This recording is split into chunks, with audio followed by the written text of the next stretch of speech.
The world is experiencing a pretty dramatic skills gap. More than 50% of U.S. college graduates are unemployed or underemployed a year after they graduate. We have a real problem today with the relevance of the experience for many of our students. It's not directly tied to the learner's professional and personal aspirations. There are millions of children in school, but they're not learning.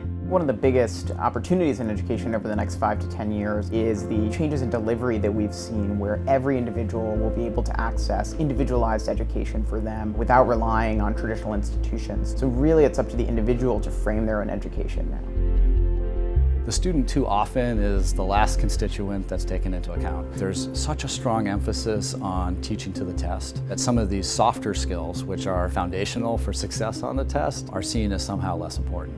If we look at the skills gap, the kinds of things that employers are looking for is the ability to collaborate. Many technologies are meant to teach using a cognitive approach. Increasingly, we're seeing technologies that also focus on socio-emotional skills. These are really different character-based skills and traits that are oftentimes hard to quantify. The New Vision for Education project really is helping to shine a light on the soft skills that are needed for development of students across the world. Figure out how these skills are measured, how they're taught, and different ways we can use technology to develop them. There's part of knowledge that you cannot actually put in digital format because it will be part of the learning process of meeting someone. And that part will be the one that will differentiate you from other people. Children learn better when they learn with a peer with whom they're friends. I'm interested in technology that makes a bond with students and that uses that social bond to improve the educational atmosphere.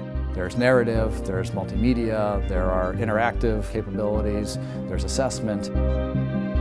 The question today is how do we use all this available knowledge to develop new ventures and to create new jobs? What we are doing now in Brazil is going to the human resource department, the companies, so we can matchmaking with the course that we provide, like how to work in groups, creativity, project management, soft skills. What we'd really like to see in the future is a change not just from the employer, but from almost every stakeholder in education, where it's not the degree or where the knowledge was obtained that matters, but it's the skill level and those particular skills that were obtained and the way that students showed those skills. It will require the collaboration and partnership by all the stakeholders.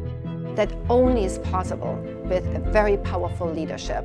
Enabling more students to go through higher education is just a social benefit that's incredibly important. The new generation will be much smarter.